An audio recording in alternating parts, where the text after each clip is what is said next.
Hello, I'm back for take two. Thought I would restart that. It wasn't quite going so well on my end. So back for another LinkedIn Live, live across LinkedIn, Facebook, and YouTube. If you aren't following or connected with me on one of those platforms, it would really mean the world to me if you could follow on one of those platforms.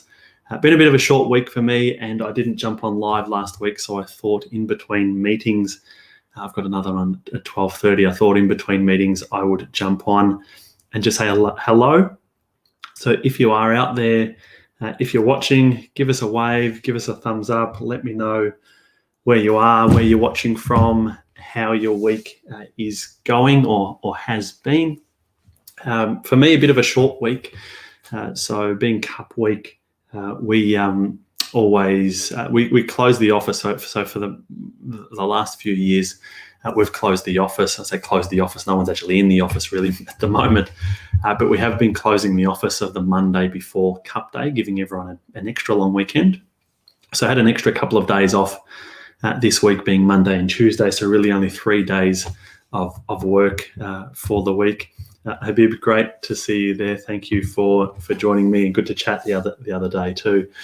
So a bit of a shorter week for me, but boy, what a week it's been, I guess. So we had the interest rate announcements on Cup Day. So interest rate, Reserve Bank rate being dropped to 0.1%. That's starting to filter through some of the interest rates, so the variable interest rates that you can get, but certainly some big movements in the fixed rate space. So I'm not a mortgage broker, but I do get communication from a whole lot of mortgage brokers. I'm on a few different distribution lists, and those rates are starting to come through. So some of them looking pretty attractive, and I'm sure there will be a number of people taking advantage of those rates. So I guess that then flows through to share markets, to property markets and the like. And as I posted on my LinkedIn the other day, I've already had a couple of conversations with people that are looking at saying, well, interest rates are so low, I can go and buy an investment property, take advantage of these really low interest rates and hopefully rent it out.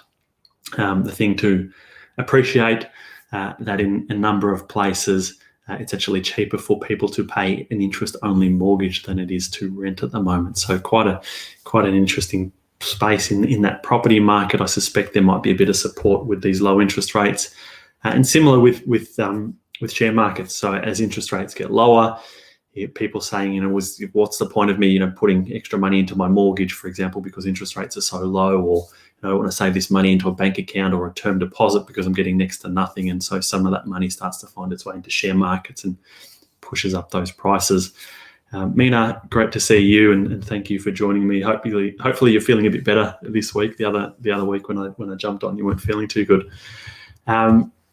So yeah, interest rates moving.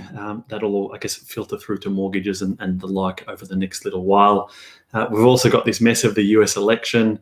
Every morning I wake up and put on Sunrise to see what's going on and expecting there to be some result, but as yet we don't have one. I'm certainly not going to pretend to be an overly political person. For me, I don't really have a view one way or the other. And certainly I don't spend a whole lot of time digging into their policies and potential outcomes for markets and things like that. There are other people that spend a whole lot more time looking into that, and again, send me notes on distribution lists. So I read those, but certainly not claiming to be any expert on US politics and the ins and outs of what may come from that. But hopefully we get some result shortly, and we can all, I guess, move on past this mess of the US election that we've got at the moment. So Habib, Mina, great to see the two of you there. It looks like there's a few other people watching as well. If anyone's got any questions or anything, by all means, drop them in. I didn't really have anything too specific to talk about today other than to drop in and say hello and talk about a couple of, I guess, engagements, a couple of conversations I've had with people this week, even though it has been a shorter week. The day before yesterday, had a meeting with with someone that's seeking advice.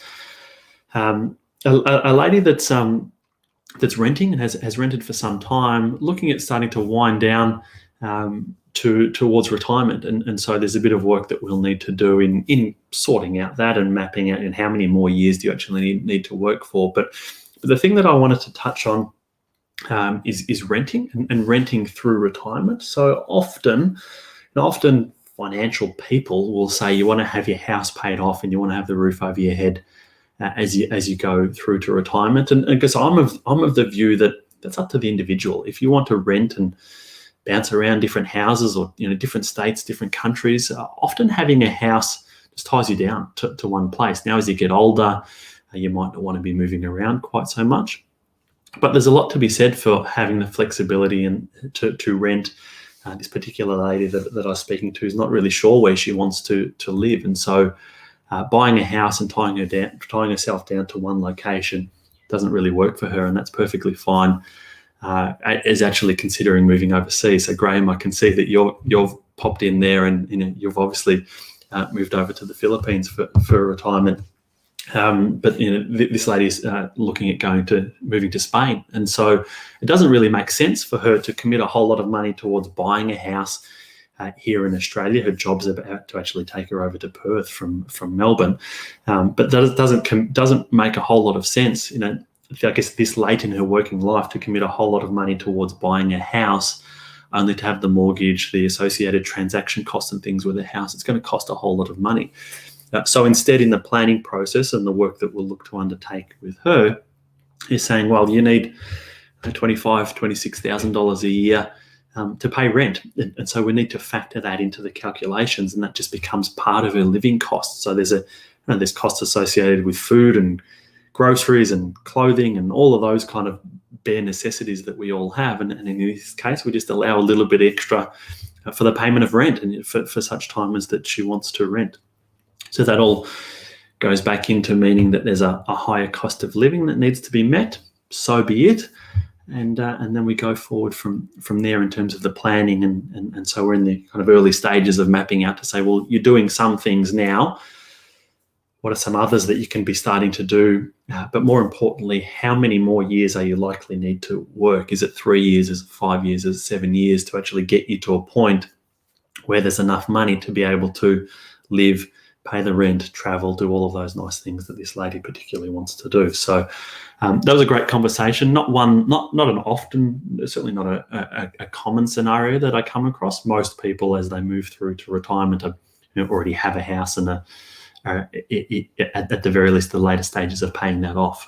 But as I said, it's not for me to say how someone needs to live or where they need to live. At the other end of the spectrum, I've just jumped off a Zoom call, and you may very well be watching. If you're out there, good to chat with you. I won't say your name, but someone at the completely other end of the spectrum. So 19-year-old guy that's followed a lot of my content for a little while and engaged with it, which is fantastic. Really picking up some tips and things along the way.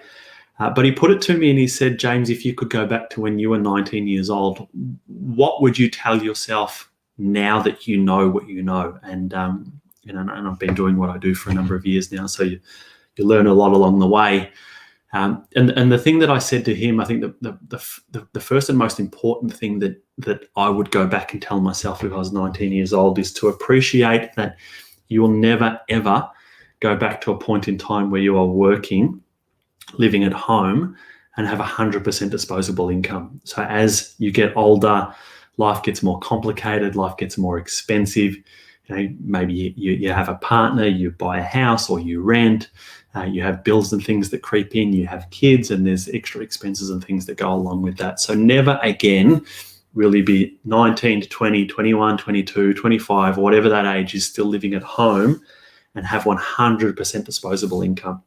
So first and foremost, I would go back and tell myself you need to appreciate that. That then flows into, I guess, making the most of that situation. So you've got this 100% disposable income. And even if you go on to work and you may earn more, once you factor in the expenses, you'll never, ever really, it's probably unlikely that you'll ever have quite the ability to spend money, or the capacity to spend money on a discretionary basis that you do in those kind of early 20s years when you may well still be working at home. So understanding that.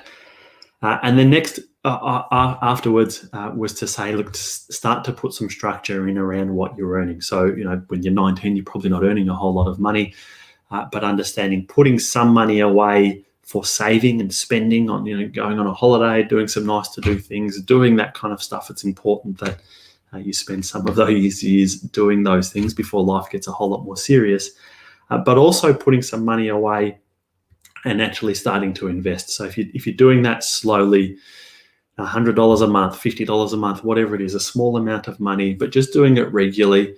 If you do that, and as you get pay rises, you increase what you're allocating to both sides. So add a little bit more to the cash, add a little bit more to the investing as you start to earn more and maybe finish university, go on to full-time work, those kind of things. Slowly, both of those will build up. And I've got clients that have actually gone through this, and I've coached them through this, a little bit older than 19, but gotten to a point where been doing this for enough years and adding to it with pay rises and the like, that there's enough cash savings there to actually go and buy a house and start that journey into home ownership without actually having to touch the share market type investments that are being done on the other side. So it's about doing both, having some fun, allocating some money towards spending and doing some of those things, but then also just setting up a regular amount of money that are drip feeding in and slowly building that up. And then over time, before you know it, you're 30 and life's getting a bit more serious and maybe you're wanting to buy a house and those kind of things, and you'll be really thankful for having put away that money. So if I could go back in time, they're the couple of things that I would tell myself. Not that I regret anything that I've done.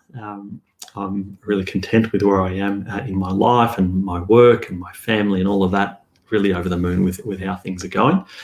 But if I could go back in time, that's, I guess, the improvement to the situation that I would make.